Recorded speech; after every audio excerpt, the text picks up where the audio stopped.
councillor candidate information session that will follow this special council meeting. As I've already opened the meeting, I'll move on to the acknowledgement of country. The Shire of Dardanup wishes to acknowledge that this meeting is being held on the traditional lands of the Noongar people. In doing this, we recognise and respect their continuing culture and the contribution they make to the life of this region, and pay our respects to their elders past, present and emerging. The Shire of Dardanup also respects and celebrates all cultures of all our residents and visitors to our Shire. Emergency procedure, if required, is to exit through that main door there, and we've got a roll call at the Eaton Boomers car park over there. The affirmation of civic duty and responsibilities there for councillors and staff. And final part, in accordance with section 5.23a of the Local Government Act 1995 and part 2a of the Local Government Administration Regulations 1996, video or audio recordings of council meetings apply to all ordinary and special council meetings of the Shire of Dardanup. All recordings will be retained as part of the Shire of Dardanup records and will be made available to the public via the Shire of Dardanup website, excluding recordings of matters that council take behind closed doors. Attendance, we have who's in the room, which Jolene will have.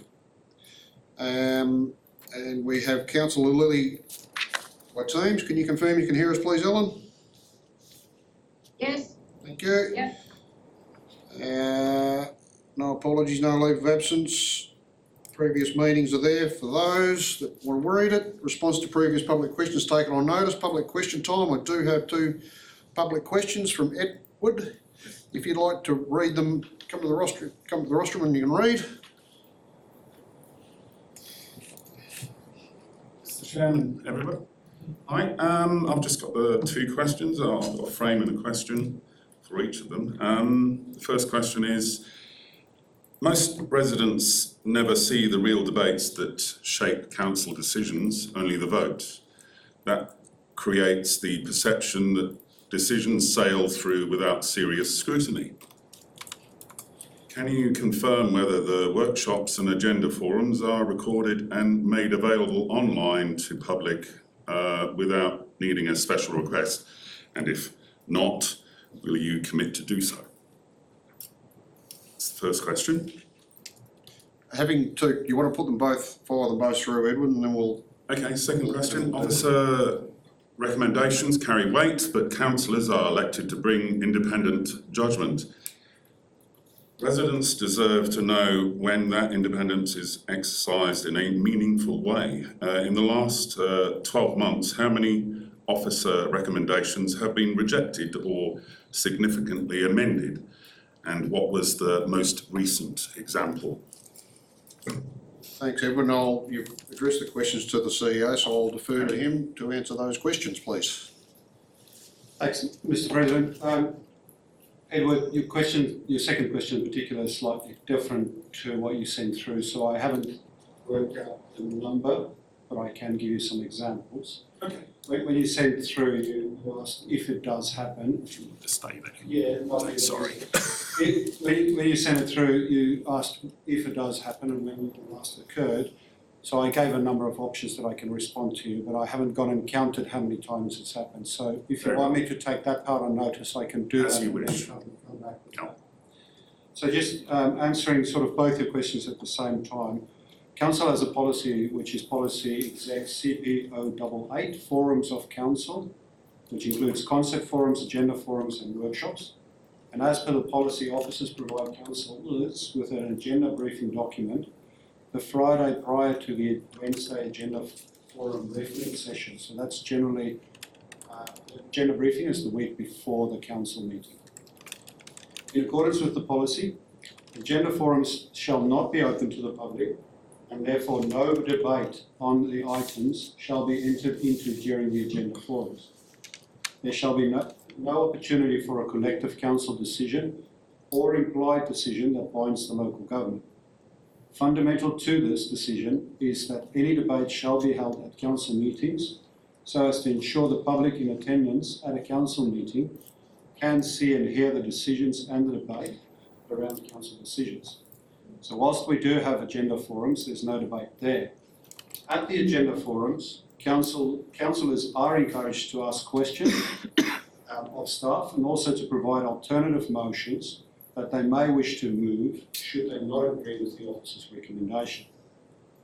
So that's how that moves forward, and that's the council policy. So unless the council decides to change that policy, there's no intent to change that policy at this point in time. With regards to your second question, the short answer is yes. Councillors do have the option to reject or amend officers' recommendation. This does happen often when matters are presented to council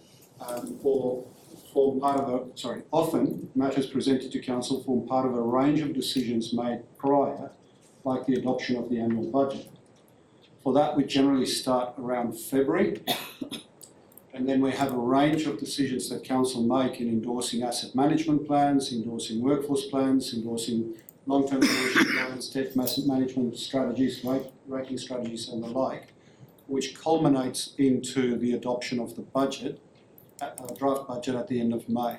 So there's a range of decisions made. So whilst it might look like rubber stamping at the end, it's a massive project or program to get there, and there's a number of opportunities for debate through that process, including part of the Integrated Planning Committee process, and that's a committee set up by council which has all the councillors on there, and through that process there's an opportunity to debate. That then gets presented back to council as minutes to the council to endorse, which provides another opportunity to debate. And then there's a second Integrated Planning Committee meeting in April that generally looks at a range of other things like the rating strategy and the like. Opportunity to debate, that can again be debated at council, and then that's presented through as a culmination into the draft budget, which goes up in end of May. That can be debated at end of May, and then the formal budget gets adopted by council end of June, and that can again be debated at the end of June. So there's a number of opportunities for councillors to debate it, and there's a number of opportunities for us to obviously have information sessions where we explain certain things to councillors, like asset management plans and the like. So on occasions, councillors do not agree with officers' recommendations. Recent examples of this includes in the February meeting, when the bridge between Watson Reserve and the Lookout was presented to council. The officers actually recommended for that bridge to be removed and for us to look at an alternative road around that, and councillors asked for us to call for expressions of interest to work with somebody else to design and find a way to revive that bridge. So that's a recent example. Another recent example was a decision on the leasing of Lot 100 Martin Bluesy Road, where officers recommended a particular respondent. Council opted for another respondent, and that was also debated in the meeting. And another one was with regards to the capping of the Tronox cell at Banksia Road. That was a special council meeting in April, where it was presented to council with officers having a specific recommendation and the councillors deciding not to support that recommendation and going a different way. So it does happen from time to time, and more regularly than you might think. Thank you. It was just really a basic question about transparency and how these meetings outside of this chamber aren't recorded in any way, or we don't know what the councillors are saying in those meetings. That was what it was aimed at, and that's what people are asking about. Yeah, I can understand that, Edward. There is that build up to the decision making. The agenda briefings are still a confidential document, but once that agenda comes out to the public the Friday before the OCM, the public has the opportunity then to even ask the councillors questions on what their feel is on some of those items, and then quite often there isn't any questioning on some of those because these officer recommendations do get passed because quite often they are the best option for the council. But yeah, more than once or twice or occasionally there is that differing point of view, and councillors will put an alternative resolution up, and yeah, we will disagree with staff when it's required. Thank you. I don't have any more public questions with me, so we will move on to 5, applications for leave of absence. No. Petitions, deputations, presentations, there are none. Confirmation of the minutes of the previous meeting, the Ordinary Council meeting from the 23rd of July, we will deal with at the Ordinary Council meeting in August. There are no announcements by presiding member. There is no announcement of matters for which meeting may be closed. There's no question by members of which due notice has been given. I have no declarations of interest, but I'll call for any more if there are any. No declarations of interest. We'll move into the item, which is in 12.4, the Corporate and Governance Directorate. 12.4.1, the cafe lease, Shire of Dardanup Library Administration and Community Building. Only got the one item. Natalie, would you like to make any comment before we deal with this? Yes, I can. So through the chair, as per the report, it seeks to endorse the execution of the lease for the cafe space at our library admin centre. The applicant is Townhouse Coffee & Co, with the options being 5-year +2 year lease. So we've gone through the advertising period, no submissions have been received, and the resolution's there, council to make a decision on. Thanks, Nat. Any questions? Councillor Janor? Happy to move that one. Councillor Janor's moving. Second up? I'll second, but I'd like to ask a question. Ask a question, go for it. My question is, the operation hours,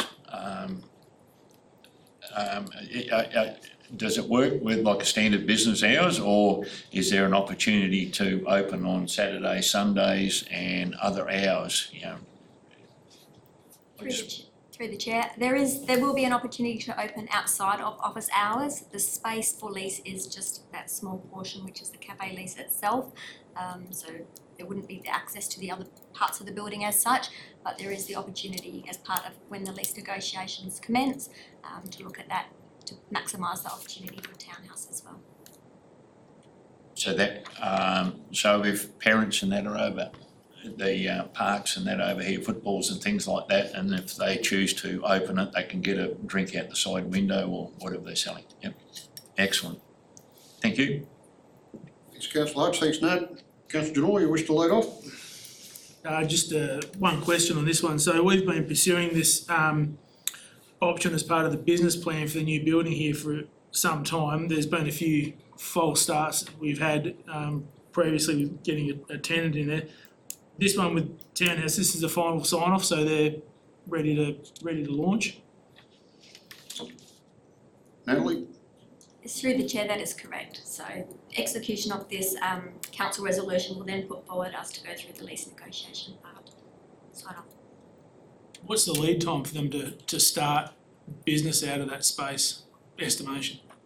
Through the chair, there will be some time where we'll have to organise and coordinate a fit out. So one of our project managers will help coordinate that fit out with the applicant. Through the chair, I think there's a hope and an intent to get it done in the next few months. So trading by Christmas, hopefully, if it all works the way that it's supposed to. Okay. Thanks. Okay, Councillor Janor, you wish to debate? Or just a question? No, it was just a question. I think it's a good option. Yep. Councillor Hutch? No, nothing further to add, and let's get it moving. Let's get the show on the road. Anyone against? All the for? Well, just adding to it, great work, staff. We've got an outcome here. It's been advertised. There's been no negative commentary around it, so it'll be good to get a tenant in there, and we won't have to walk so far to get good coffee. You wish to close, Councillor Janor? Nothing to add? Okay, councillors, with that, the resolution is on page 6, parts 1, 2, 3, 4 and 5. All those in favour? Councillor Lilly, yep. Thanks, Ellen. None against, that's unanimous. Okay, move on. There's no committee meetings, there's no elected member motions of which previous notice has been given. There's no new business of an urgent nature, introduced by decision of the meeting. Public question time? Okay. No matters behind closed doors. I will declare the meeting closed. Thanks everyone for attending. Official council meeting, and hand over to staff for the councillor candidate information session. Thanks, Mr. President. Thank you, councillors and staff. We'll close the special council meeting then there.